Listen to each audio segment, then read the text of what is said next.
Good evening. Thanks a lot for staying with us here at CNN News 18. I'm Ridhima Bhatnagar. There are still so many unanswered questions as far as the Shraddha murder case is concerned. The accused Aaftab was produced in court today, where his custody was extended by 4 more days. Here, Aaftab for the first time told the court that he killed his live-in partner Shraddha in a fit of rage and called Shraddha's behavior provocative. Aaftab also claimed that he's cooperating with the police and there are discrepancies in his statements because it's been a long time since he committed the crime and also because the crime spots were new to him, leading to many now asking, is he taking the police officials for a ride by constantly changing his statements and versions? New details have also now emerged of Aaftab's movements post this murder. On the other hand, the Delhi High Court has also dismissed the plea seeking a CBI probe in this case. Meanwhile, the police are still continuing the searches in Mehroli, in Chhatarpur and other areas where fragments of jaw bones were recovered and have now been sent for forensic sampling. The Delhi Saket Court has also accepted the Delhi Police's application regarding the polygraph test on the accused Aaftab. However, the schedule for the polygraph test, now we're getting some details that could happen in the days to come.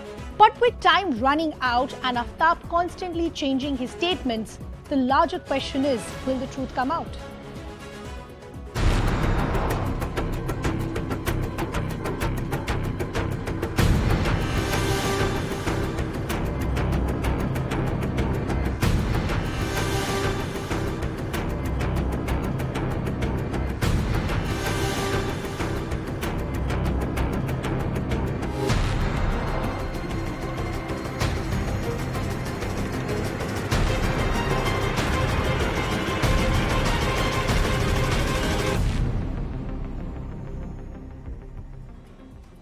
As I said, with each passing day, the case is only becoming murkier. New details have now emerged and also new confessions as far as Aaftab is concerned. Let's break down the details because he was produced in court today. The custody has also now been extended. For the first time, he said that I killed Shraddha, my live-in partner, due to rage. And he's also called Shraddha's behavior provocative. The other big revelation and confession that has also now come to light is, and this is what Aaftab has said, that there are discrepancies in what I'm telling the police officials as the crime spots were new to me, also because this is an old case and I can't remember all the details in one go. He's also now given more details and an insight of what his relationship with Shraddha looked like. He's gone on to say he had broken up with Shraddha due to arguments. He's also gone on to say, and this also becomes very, very crucial, was living with Shraddha as flatmates in May 2022. But every detail that we're hearing from Aaftab needs to be taken with a pinch of salt because this is the same man who's changed his statements from day one till now. Also more details now emerging, and this is only adding to this puzzle, which is that 37 boxes were shifted from Mumbai to Delhi after this murder. What really was in these boxes? What was motive behind sending these boxes? All these details still remain unclear. So the larger question, as I said, is will the truth really come out? We're getting some breaking developments also now coming. Now this is going to be crucial. This is as far as Aaftab's polygraph test is concerned. We're now understanding that will conduct it soon. The pre-medi session and scientific sessions for Aaftab's polygraph test are in progress. The test is being carried out by the FSL team, is what we're understanding, at a hospital in Rohini. The Delhi police had brought him to FSL in a private vehicle. Delhi police got court clearance for the polygraph test on the 17th of November. Anvit is joining us on the broadcast with more details. Anvit, a lot depends on this polygraph and the narco test that will follow to try and get an insight of what led Aaftab to indulge in these brutalities. So we're understanding the initial process has been done. How long before the entire process is complete? Yes, Ridhima, what we are learning in the latest is that some pre-med tests have been conducted on Aaftab and some samples have been taken. The results are still awaited, and soon as the results are declared with the FSL laboratories. So a team of scientists and FSL experts are working on this, and soon as the results are out, he will be taken for polygraph test as well. Now this test remains very crucial to the probe because police had been not completely depending on his confession because there had been discrepancies in his statement that he had given. Earlier he had also tried to hide some facts. she said that Shraddha had left home after some dispute between them, which were regular. It was also later found that he had been operating a social media account just to portray that she had been living somewhere. Also, he had done some financial transactions. So because there are differences in statement, police wants to know what part of the statement is true and what is false. So for that, polygraph is being done. Also, police have taken permission for narco test, which also we believe will be conducted within the next 4 days, because now police have got extended remand of next 4 days. After that, 14 days complete remand will be completed. So police wants to conduct all these tests in the next 4 days so that they have some crucial links to the missing evidences in the case. 3 main missing evidences are: Shraddha's head is missing, so that the death could be confirmed. Her mobile phone is missing, which will disclose what was her location before the murder, as well as on the night of May 18th and later on. Wherever the phone was disposed, that will also be disclosed. It means that Aaftab have taken the phone in his custody and he had travelled to that place. Thirdly, the weapon of offence has also not been recovered. Police wants to know how Shraddha was killed, even though he had been claiming that it was by strangulation, but police have not found any evidences to ascertain it. So all these 3 crucial evidences that are missing, police will now subject this man to polygraph test, that is also known as lie detector test, and also to this narco analysis to find out links to these missing evidences. Okay. Anvit, I'll just request you to stay on with us. Our colleague Anshul is also now joining us on the broadcast. Anshul, there is a key meeting happening on the ground in the national capital as far as the Delhi police also is concerned. You've been reporting on the spot. What really is happening? So yes, the meeting that was happening between the Delhi CP and the South DCP, that has ended. Also, many senior officials of the Delhi police were also in this meeting. The meeting lasted for approximately hour and a half, after which what we are picking up is that the Delhi police is basically deciding the direction in which the case should go, because remember, Delhi police now only has approximately 100 hours till the time that Aaftab is in their custody, because remember, today the Saket Court has given another 4 days of police custody to the Delhi police, and hence a roadmap is being formed by the Delhi police as to in which direction the case should go, which are the most crucial parts of evidence in which Aaftab is required to be upon, and what are the, because we are being told that he actually presented a map in front of the court today as well, in which the map was basically of the Maidan Gadi pond, in which he claimed that he had thrown a few body parts of Shraddha. So yes, the Delhi police is basically trying to decide the future course of action that it is going to take, and in which direction is the investigation going to be taken. And also, talking about the polygraph test and the narco test, the Delhi police only has 4 days to conduct those tests, because after that it is most likely that Aaftab would be sent to a judicial custody, and hence the Delhi police, each time they have to meet Aaftab, they will have to take special permissions from the court. So yes, the Delhi police is basically trying to chart out a way in which they could take this investigation further in the future, because the next 100 hours is going to be very, very crucial for the Delhi police till the time that Aaftab remains in their custody. Sure. Anshul and Anvit, thanks a lot for getting us all those details. And as Anshul was rightly pointing out, because time is running out, the larger question is, will we ever know the truth of what happened and what led to Shraddha's murder?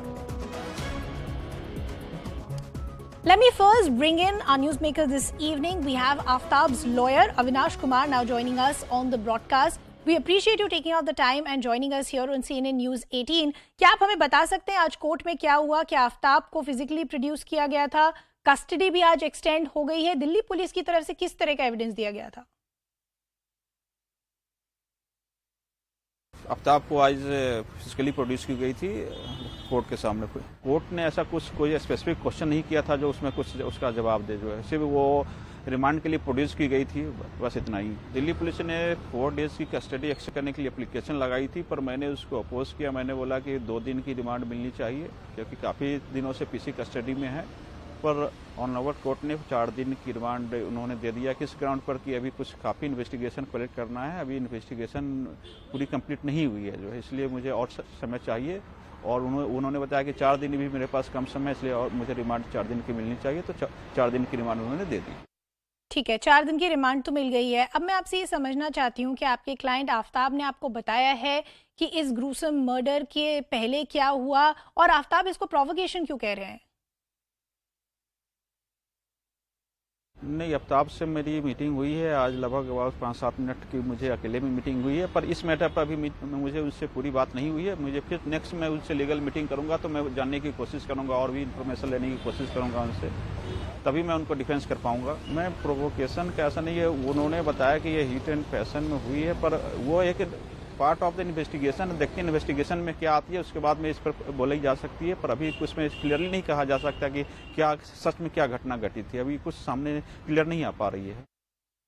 Sir, मैं आपसे एक चीज़ और समझना चाहती हूँ, जो narco test है उसका भी अप्रूवल आ गया है, जो पॉलीग्राफ टेस्ट है उसके कुछ इनिशियल मेडिकल सेशंस भी शुरू हो गए हैं। क्या आफ्ताब ने कैसे इस बात को रिएक्ट करा? उन्होंने अपना कंसेंट दिया था? क्या उनको पता था कि केस इस स्टेज तक पहुंचेगा?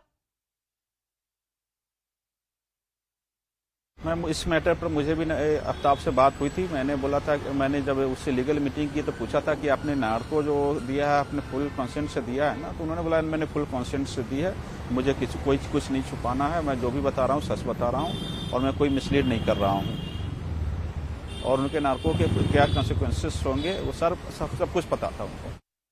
सर, जैसे आप कह रहे हैं कि आपका क्लाइंट कह रहे हैं कि वो मिसलीड नहीं कर रहे हैं, बट अब काफ़ी सवाल खड़े हो रहे हैं क्योंकि उन्होंने पहले दिन पे जो बोला था और जो अब बोल रहे हैं उसमें बहुत डिफरेंस है। तो पहली चीज़, ये डिफरेंस क्यों आ रहा है? ऑल्सो एक जो काफ़ी बड़ा सवाल काफ़ी कुछ दिन से जो खड़ा हो रहा है कि आफ्ताब की फैमिली कहाँ है? आफ्ताब की कोई बातचीत हुई है उनकी फैमिली से?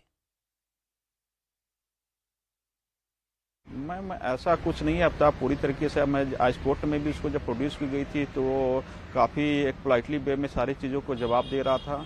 और अगर मिसलीड करता तो नार्को के लिए क्यों वो अलाउ करता जो है?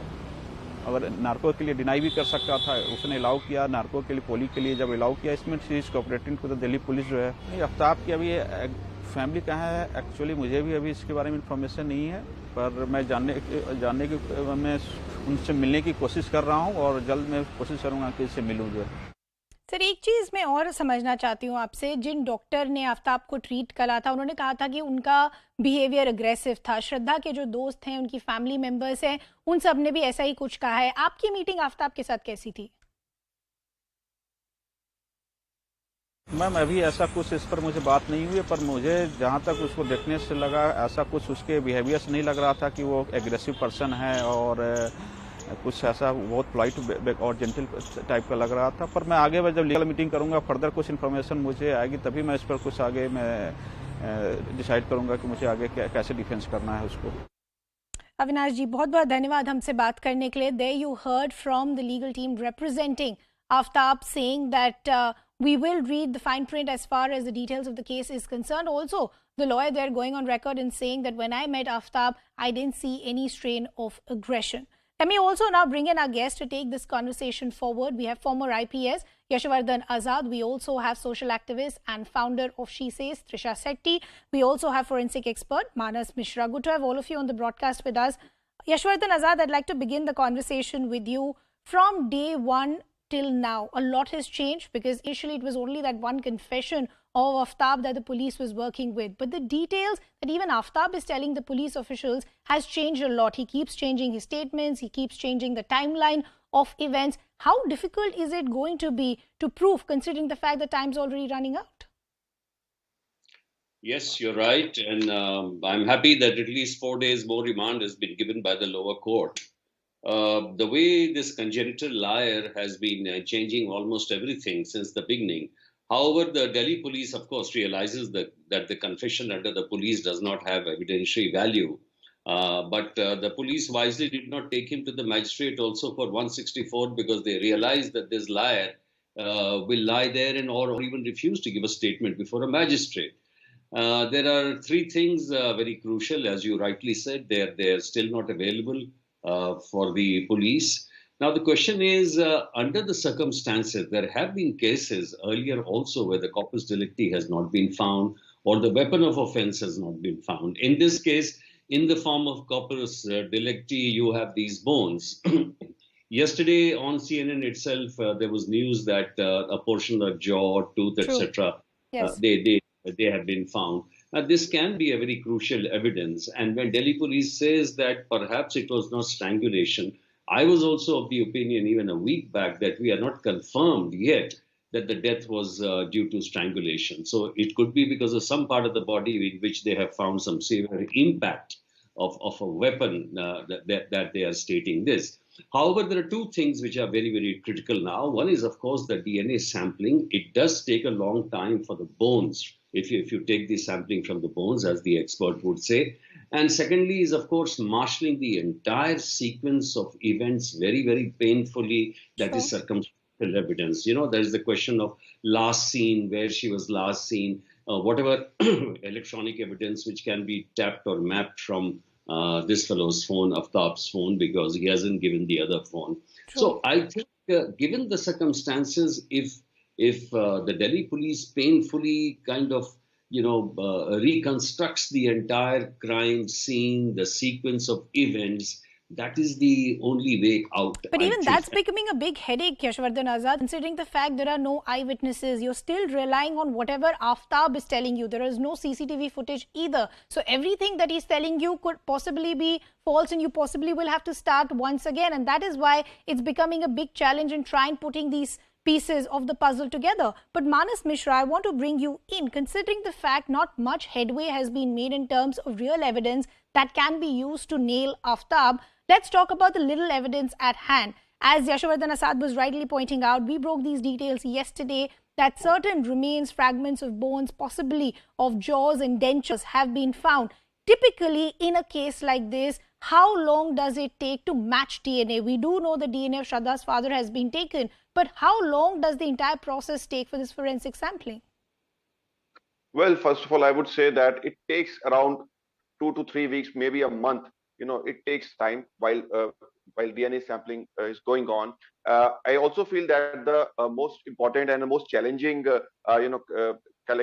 most challenging piece in this case has been the collection and maintaining all the chain of evidences so far in this case. Police, I hope so, have some clues and evidences at hand. And maybe, we are looking forward to some more evidences. Now, when it comes to the narco analysis and the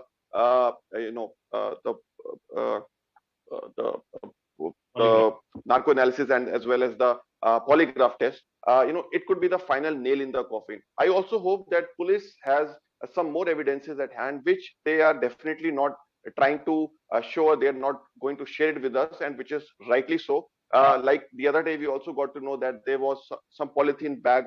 There was some clothes found in a polythene bag in Gurugram. Maybe they are of some importance to us. Also, the DNA sampling is going on. Also, we have data from all the digital devices that has been seized. So I think it is definitely going to be, these chain of evidences and how the circumstantial evidence, which are going to be very handy when it comes to the final decision. Sure. Of course, I agree with you that the polygraph and the narco test is going to be very, very crucial, because that will give you an insight of the mind of Aaftab and what really happened even before the time the murder took place, why he took that extreme step. Those initial, protocols and procedures have already begun. But Trisha, I want to bring you in, and I want to talk to you about the other end of the spectrum as far as this case is concerned. Over the last 1 week, we've been trying to cover all possible angles to try and get some clarity, some answer as to what really happened between Aaftab and Shraddha. And a lot of people have raised a very irresponsible question. I would say that why did Shraddha not just walk away when she knew the relationship was so toxic? The reason we want to continue our focus with this story is that many women, probably like Shraddha, today are still trapped in relationships like these and would want to get out. But it's also very important to understand here that there is different form of abuse, there is different form of a toxic relationship. Would you want to talk to our viewers about what are the tell signs of a toxic relationship and why it becomes even more difficult to find an escape route of relationships like these? Firstly, thank you for setting context that even asking questions of a survivor, or in this case, unfortunately, the victim, as to why did she not walk away, is problematic, right? Now, why is it problematic? Because in cases of domestic violence, as I've often said, the abuse does not start with the extreme abuse. It is a slow process of dehumanization that survivors go through. So the abuser will start by raising their voices, by throwing furniture, by insulting you, sometimes in front of people, and slowly dehumanizing you, and constantly justify it by saying, oh, it was in the fit of a moment. This is not who I really am. The second aspect is, you know that your abuser is someone that you love, and critically, they love you. So think of what that does to your idea of self, to your own self-worth. as well as your mental state and trauma. Third angle is you often defend your lover, your choice of a partner. So now you're in a position where you've defended your partner to other people who are telling you, leave, I don't think it's a good idea that you stay. If they see initial signs of your behavior having changed, you're defending your partner, and then you're put in a position where the person you have defended has to know this person loves me, no, I really care for this person cares for me, to now have to tell and admit to other people, actually he's abusing me. So there's a big element of shame that comes into it. And finally, isolation, right? You tend to isolate yourself, you stop seeing your friends, you stop going out socially. There's a mental health element of it, you get into depressive cycles, and also critically financial independence. If there is a child involved in the equation, you're not just thinking of yourself, you're also thinking of your child. You're thinking of, where will I stay? We share a house, we share bank accounts. How will I separate everything? Correct. You've built a whole life around this person. It's not as easy as just walking away. You're also walking away from the life that you have built together. So in terms of what can we do, I often say our first step is always making sure, when we engage with survivors in intimate partner violence, as we call this, is accounting for two fundamental things. One is their mental health, connecting them to good certified therapists who can help them rebuild their mental state, which has been systematically broken down, to systematically help them rebuild it. And two, accounting for their financial independence, getting them their own bank account, making sure they move their assets, making sure their passport, all their documents, all their identities, because that are moved out and dependency kept usually separately, begins, so that the abuser doesn't have access. You know, that marks the beginning of that vicious cycle. So that once can they I are really survive without the partner, and will I have an identity without this partner? That's usually the case in most of these situations. But going back as far as the evidence of the case is concerned, Yashavardhan Azad, at the cost of sounding repetitive, considering the fact that we do know that this is a man who is extremely smart, he's playing with the police officials, he's possibly trying to buy time, how crucial is going to be the polygraph and the narco test? And what do you feel about the authenticity of the test? The reason that I'm asking is because there is still a jury that's divided as far as the legality and the authenticity of tests like these. You're absolutely right. You know, Supreme Court has said that the evidentiary value of the narco analysis test is obviously nil. But, you know, narco analysis is very, very important to map out the investigation further. You would appreciate that even in the Kasab's case, in the Mumbai attack case, accused who was convicted, there were a lot of details which were elicited from his narco mapping. And similarly, from the polygraph test, the body changes when he says yes or no, the truth or lie. I mean, that is going to be an important day. And let me also say that in these 4 days, there could be crucial evidence coming in. Mind you, he slipped in, as you said just now, in the court also, that he had, committed the murder because of, various problems with her. And that's an important thing. I know this is not a confession, but how it's clear that he said that in the court and not with the police. But I would still feel that in the way the case is being built up now, I mean, very strongly on the overwhelming circumstantial evidence, there is still hope. I would still say that.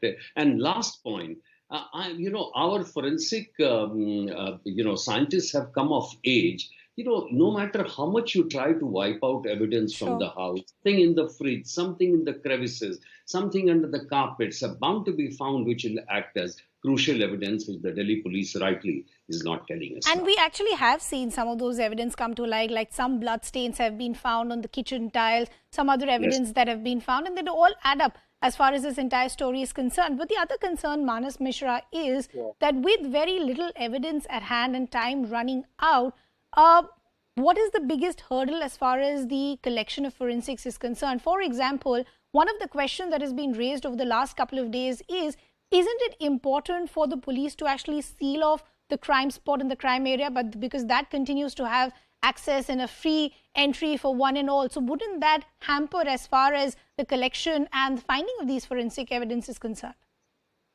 Well, that is really important. I think preserving the crime scene is of utmost importance. Once and let me tell you honestly, if something like this happens in the past, if there have been so many other cases also that have happened, unless and until the evidence, you have to preserve the evidence. In case if you don't preserve it, it is going to make your work even challenging. Now, in this case, if we say uh, all these evidences that we have at hand, couple of evidences that we really need is the first of all the the skull, if we can get the skull.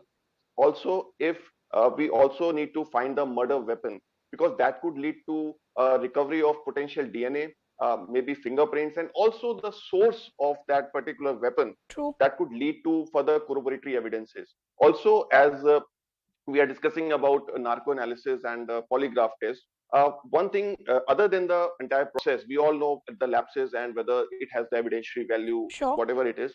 But the thing is, we have to find out the corroboratory statements Correct. as well as the contradictory statements. So we have to, we can finalize, we can, differentiate between these two statements, and we also have to find out the inconsistencies in the statement of the accused. So whatever statements that he has been giving in the past, Sure. and whatever he's giving it now, we have to see whether there are Correct. any inconsistencies or are there contradictions, and what are the corroboratory statements that have been made that have not been changed, or they are in all likelihood appear as he's correct in saying all those things. So if police can connect all the Sure. dots together, I Yeah. think we can have a final nail in the Well, of coffin. course, And that that's why I process say that is polygraph on. But test as I and said, narco-analysis we're also working with an of- ideal scenario where we're saying that the police will be able to put all these missing pieces together and we'll have a closure of the story. But we also need to understand that after this 4-day remand, that 14-day period will be over. So time is also running out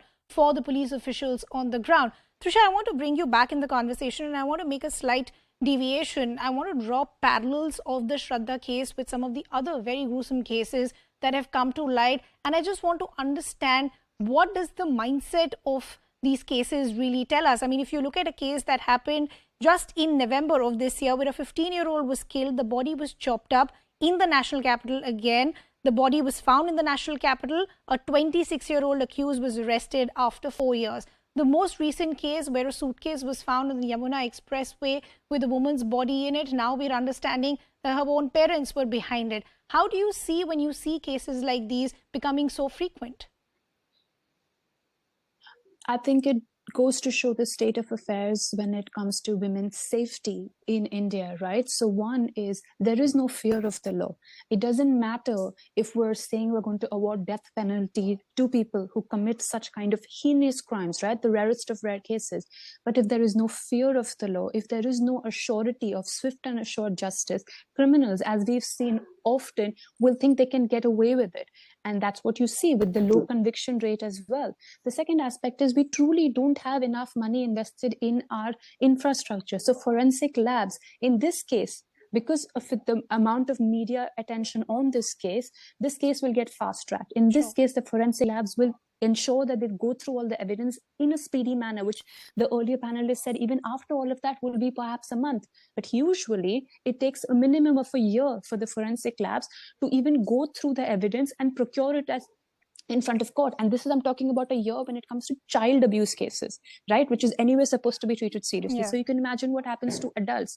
So you see a complete system failure. Also here we must ask, when it comes to Beti Bachao, Beti Padhao, what is the sort of education we're teaching our kids? Where has the money gone? Where has taxpayer money gone to actually sensitize our young boys in schools and educate them on how to seek consent, educate them on gender dynamics, how to take rejection, that why all of these things are important, and also educate them on the law. What is the point of having the great laws that we do if it is not implemented? And if time and again people think they can get away with it, which is why you see a complete dehumanization of women, the most vulnerable group. And then of course there's the caste element, there is a religious element.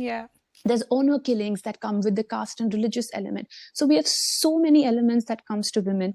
And what can we do? I think is to constantly ensure that as taxpayer, where is our money going? Is it going to strengthen the police station? An important question that Trisha is raising, and it's actually become extremely worrying and unsettling to see these cases being reported day after day. And earlier, it would be said that these cases were only being seen in smaller cities and towns where education was an issue. Most of these cases are now coming to light from the national capital.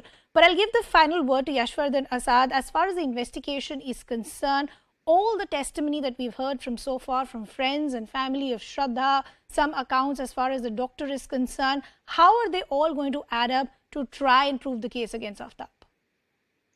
First thing which I want to say is that I'm extremely upset and sad that Yeah, it's a constitutional obligation for anybody to report a toxic and an abusive relationship, especially when Shraddha had come to a friend with cigarette marks on her body and her face, battered and bruised. Unfortunately, none of them helped. Yeah. I mean, see, their evidence will only amount to the fact that the conduct of the accused is very, very important after the murder, after the act has been committed, as also, tracing out, mapping out his, behavioral pattern before which will be clearly established by the evidence given by these. But then Shraddha's father is also there, and that it has come out only on CNN only that when Shraddha's father, knowing that she was in an abusive relationship, went and approached Aaftab's father, Yeah. and he was kicked out and abused. So it also becomes a case for us to try and go back in time and seeing what could we have done better as a society. Could we have raised these red flags earlier? Unfortunately, I will have to leave that conversation there. I appreciate all our guests taking out the time and joining us here. Plain Speak is up next.